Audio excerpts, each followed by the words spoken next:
Pernah berpikir untuk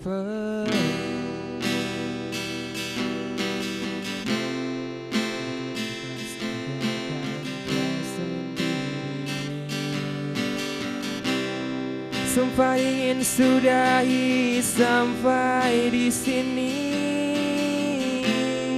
Coba lari dari kenyataan, tapi aku takut kamu pergi, kamu hilang, kamu sakit. Yang ku mau kau di sini, di sampingku. Salahkah aku masih bisa bernafas, masih sanggup berjalan. Ku kan selalu memujamu, meski ku tak tahu lagi engkau ada di mana. Dengarkan aku, ku merindu kamu. Assalamualaikum warahmatullahi wabarakatuh. Selamat pagi, Rais. Kenapa kamu tadi dia bilang ya kalau kayak aku nggak semangat nih kata gitu. Terus tiba-tiba lagunya jadi galau dari Galau ya? mulai dari Hargai Aku ya. Kemudian tadi Vera ya, Pertama Slang, Seleng. Oke, yang kedua Vera terus itu masih masih. Lagi ada masalah? enggak. Oke, Rais, aku duduk aja ya. Secara kayaknya kalau berdiri Berdiri tuh agak tinggi-tinggi, gitu ya. Ini gara-gara dia nih. Is, boleh tahu nggak sih cita-cita kamu dari kecil itu ataupun sejak kamu paham pengen jadi apa sih? Sebelum paham pengen jadi pilot. Jadi pilot. Sebelum Kenapa? paham. Karena masih anak-anak ya. Mungkin pengen terbang terus ya. Kayaknya kalau ngeliat pesawat itu rasanya asik aja gitu ya, Iya. keren. Ngebayanginnya ya. Iya. Kayak Pak Irwandi dong jadinya. Oh kayak Pak Irwandi ya. Bener. Nah, pesawat sendiri. sekarang cita-citanya apa? Tetap jadi pilot. Enggak. Udah jadi ini. Pemain gitar ya. Enggak. Tapi by the way ya pemirsa, berbicara ataupun ngebahas tentang keinginan, cita-cita. Ini kan udah 2019 ya, harus ada resolusi apa yang ingin Anda capai misalkan. Rais yang tadinya cita-citanya jadi pilot akhirnya menggeluti Dunia di musik. bidang musik, betul. Nah kalau saya sendiri, ya benar sih yang namanya anak-anak ditanya saat itu cita-citanya apa? Pengen jadi dokter, pengen jadi guru. Kalau saya pengen jadi pramugari, kenapa? Itu dia keren. Tapi kalau tidak dibarengi dengan usaha, dengan skill yang kita punya, itu juga sama sekali nggak ada artinya, ya kan? Nah, contohnya hari ini saya punya temen ya, nanti kita akan sharing ataupun kita akan bahas banyak sekali tentang dunia pramugari. Kita langsung aja ya. Dan halo, selamat pagi buat Zuri. Ya. Iya, Zuri. Tinggi sekali. Tingginya berapa sih? 170. 170. Kayaknya emang tinggian saya 1 senti aja sih. Iya nggak? Pramugari udah berapa lama? Di mana nih? Sebelumnya di Garuda. Garuda Dari Haji. 2008 sampai 2017. Lama. Iya. Betah Alhamdulillah betah, tapi sekarang pindah. kemana? Saudi Airlines. Saudi Arabia. Iya. Nah pemirsa, kita aslinya berdiri aja nih kalau gini. Tapi nggak apa sih, duduk aja yuk. Zuri, cerita sedikit awalnya. Ini juga katakan saja, anggap aja bahwasanya yang ingin aku tanya ini adalah pertanyaan dari wanita-wanita ataupun perempuan di luar sana yang pengen jadi seorang pramugari. Sebenarnya ketika sadar ataupun dibuka lowongan sebagai pramugari haji mungkin ya, karena memang jamaah Indonesia yang terbanyak adalah Aceh ya. Nah, skill ataupun apa yang harus dimiliki oleh seorang calon pramugari? Yang penting percaya diri. Itu yang paling penting. Terus pandai berbaur dengan teman, dengan passenger, dengan penumpang. Terus skill bahasa. Bahasa saat itu di tesnya berapa? Kita dites bahasa Inggris, Aha. terus bahasa Aceh juga. Karena kan kalau bawa jamaah haji itu penumpangnya dari daerah, jadi yang nggak bisa bahasa Indonesia, kita harus ngomong bahasa Aceh.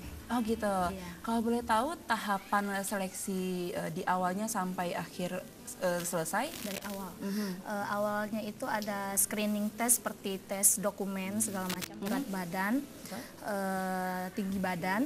Setelah itu ada tes, saya lupa, itu 2008. Setelah itu ada tes penampilan, jadi kita disuruh jalan di depan Catwalk gitu ya? catwalk gitu. Terus memperkenalkan diri dalam bahasa Inggris.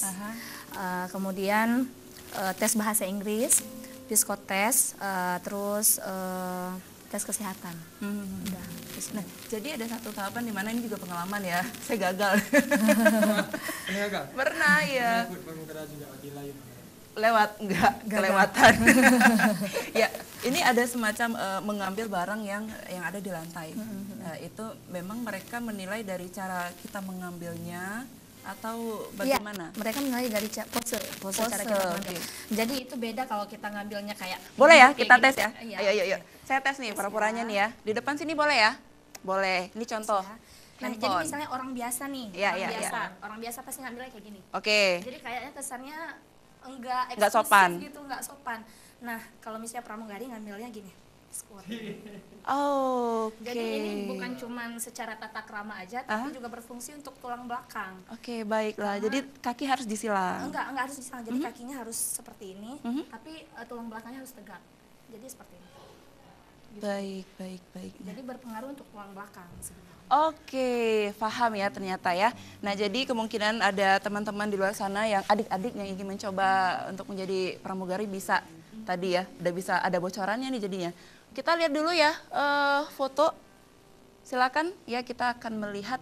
Boleh nanti cerita ya, sambil cerita Oke. foto yang ini yang pertama di Garuda ya. Udah dulu. Oke. Nah, Nah, ini tahun lalu. Jadi kita ini kamu yang mana? Yang Ini oranye? tengah yang orange. Oh, Jadi ini yes. bersama teman-teman. Jadi kita kalau di Garuda itu setiap tahunnya ada recurrent training. Iya, Ini iya. lagi training. Ini di pesawat. Oke, fine. lagi Berapa tes. saat itu yang pramugarinya dari Aceh semua? Ini dari Aceh semua. Yang paling ujung dari Balikpapan. Oke. Dari Balikpapan. Di Garuda baik. Nah, Ini di bandara. di bandara. Di Jeddah. Ya, waktu dari Jeddah mau berangkat ke Ini pertama kali tahun lalu. tahun lalu. Ini tahun lalu. Baik. Nah, sambil kita melihat, nah, ini ini- di Saudi ya, benar? Ini Saudi ya. Jadi ini adalah classmate. Betul? Semuanya orang Indonesia kecuali 2, ada orang Greek. Kayaknya saya tahu nih yang paling ujung ya. Yang paling ujung sebelah kanan sama paling ujung sebelah kiri. Sebetul. Kelihatan Coba ya? tebak saya yang mana. Ini juga, ini kita di tempat training centernya. Wow. Oke. Ini hari terakhir training. Iya, memang dari penampilan saja memang sudah unik ya. Ya, ini juga Jilbabnya. training center. Iya. Wow. Yang unik dari Saudi ini adalah kita boleh berhijab. Baik, iya. Ya, jadi Betul ya, sekali. makanya saya memilih Saudi. Nah. Kalau di Saudi ini apakah semua pramugari ini beragama Muslim? Tidak ada yang dari berbagai. Dari berbagai mancanegara. Baik. Nah, Nah, oke. ini waktu graduation. Setelah training 2 bulan kita ada graduation date. Ini dia fotonya. Oke, yang paling berkesan ketika pengalaman di Garuda apa nih? Penumpangnya sih. Di Garuda itu kan karena penumpang haji itu rata-rata udah tua. Iya. Terus rata-rata baru pertama kali naik pesawat. Terus ada aja gitu tingkahnya yang Lagi contoh-contohnya yang Contohnya paling nih. gak bisa dilupain. contohnya jadi beberapa tahun lalu ada seorang nenek-nenek. Jadi kan kita harus ngecek seat belt sebelum take off landing. Nah, jadi nenek itu udah kita pasangin nih seat beltnya. Terus tiba-tiba sebelum landing dia udah keluar jalan ke galley belakang. Terus kan kita suruh duduk lagi, duduk lagi karena kita mau landing gitu kan. Iya. Nah, begitu mau duduk kan kita harus pasangin lagi seat beltnya dia. Tapi seat beltnya itu masih terpasang di bangkunya. Oh, Masih terpasang. iya. Terus aku tanya, "Nek, itu nenek keluarnya gimana?" Saya keluarnya gitu. Jadi kayak gaya kepompong gitu. Dia nggak ngebuka seat belt. Longgar. Dia nggak ngebuka seat beltnya, dia keluarnya kayak kepompong gitu. Oke. Jadi kayak semacam gini ya? Iya, Gitu iya. ya? Oke. Karena dari awal apakah juga tidak ditampilkan bagaimana cara memasang melepasnya? Ditampilkan, cuman kadang mereka kan nggak bisa bahasa Indonesia, karena kan kalau demo itu bahasa Inggris dan bahasa Indonesia kan standarnya, nggak ada bahasa Aceh. Jadi ya nggak ngerti. Ketawanya telat. Kalau bahasa Aceh gimana? Aha, bahasa Aceh, ayo. Nek pakai. Ayo, waktu itu bahasa Aceh. Bahasa Aceh. Kemudian ada kejadian unik apa lagi nih? Kejadian unik, apalagi banyak sebenarnya kejadian unik. Ada nggak sih yang naik pesawat tapi lepas sepatu gitu? Ada. Ada yang naik pesawat lepas sepatu, terus tidur di Di lorong, koridor, di koridor pesawat. Banyak kejadian. Terus ada yang toilet ya, paling parah nih toilet ya. Paling parah toilet. Jadi aduh nggak bisa ngebayangin. Udah ketawa dulu. Nggak bisa ngebayangin. Jadi tahun lalu terbang dari Makassar. Dari Makassar nih ya, bukan dari Aceh. Jadi nenek itu nggak bisa bahasa Inggris, nggak bisa bahasa Indonesia. Dia cuma ngomong bahasa Makassar.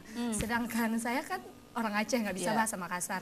Jadi saya udah jelasin, Nek, ini caranya, airnya di sini, nanti nenek di sini buang hajatnya, terus nanti jangan lupa flashnya di sini, nanti cuci tangannya di sini. Saya udah jelasin segala macam, dan neneknya cuma iya cuma gitu-gitu doang.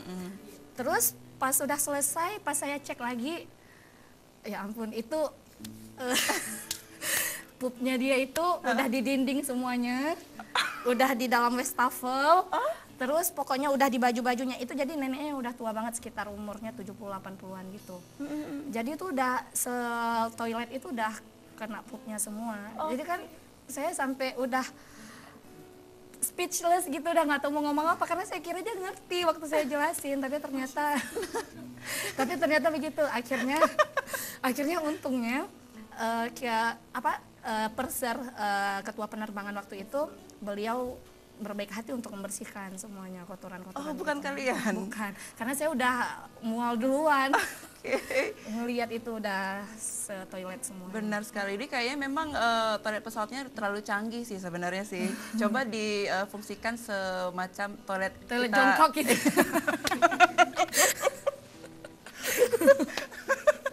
Ada gitu ya narasumber kayak gini ya? Ada, ini dia. Bentar, kering nih gigi. Oke, dari sekian banyak jamaah yang ikut terbang, ini khusus untuk haji aja ya berarti ya? Pernah haji dong? Belum pernah. Wah, kenapa?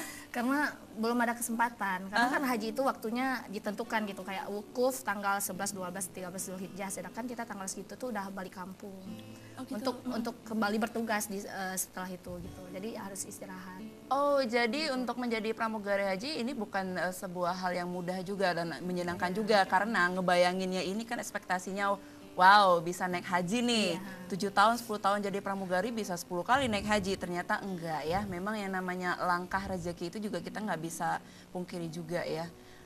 Oke, boleh dong peragain gitu, walaupun sekarang katanya udah digital, tapi boleh dong kita peragain ala-ala pesawat zaman-zaman saya terbang dulu. Aduh gimana ya, soalnya itu harus ada announce-nya gitu, jadi kita kayak cuman praktekin doang, harus ada yang announce-nya. Siapa yang pura-pura aja, ayo saya pengen lihat nih gimana ya? memperagakannya seperti udah apa. lupa masalahnya, udah lupa. Kita semua pakai monitor sekarang. Nah, soal makanan yang disajikan untuk jamaah haji yang tadi juga berbicara masalah usia, kan mereka sudah usia lanjut. Makanannya juga disesuaikan dengan lidah orang Indonesia ataupun Aceh. Iya, kalau misalnya berangkat dari Aceh biasanya menu Aceh kayak kemamah segala macam.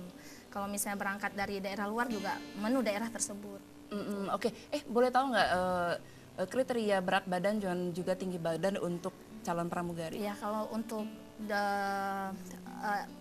maskapai Indonesia itu biasanya tinggi badan minimal 158. Oh, minimal 158 dengan berat badan disesuaikan. Oke, ideal ya. Ya. Baik.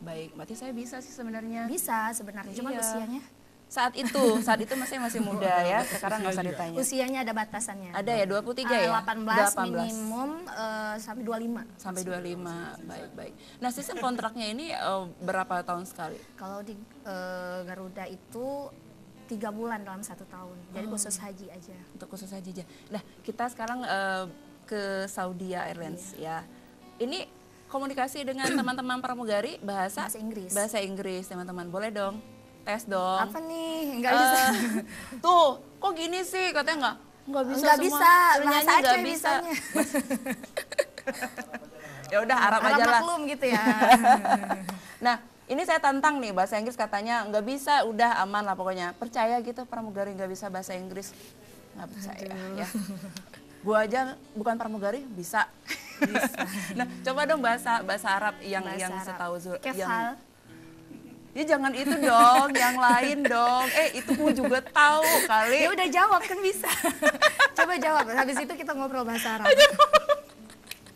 Jadi ya pemirsa nih, saya udah 7 tahun di Arab Saudi, tapi saya nggak bisa bahasa Arab. Seperti unta ya gitu ya. Jadi kalau berbicara dengan teman-teman di sekolah, ini kebanyakannya bahasa Indonesia ya, dan juga bahasa Inggris sesekali. Nah, karena juga ada teman-teman dari Filipina paling banyak. Filipina paling Betul, banyak. dari Filipina dan juga India. Bangladesh. India. Ya, betul sekali. Kalau apalagi kalau belanja ke Taman Batu, ke Balat, ya udah itu bahasanya bahasa tubuh. Bahasa tubuh ya benar. Benar sekali ya. Iya. Selain di Arab Saudi, di Jeddah, ya. Jeddah. Ada berapa negara lagi yang Zuri pernah datangi? Yang pernah datangi. Ini selamat terbang nih ceritanya. Ya. Selamat terbang kalau misalnya di Europe, saya udah pernah ke London, Paris. Terus kalau misalnya Far East kayak Indonesia, Kuala Lumpur, China. Terus India, Bangladesh, Itu Kolombo.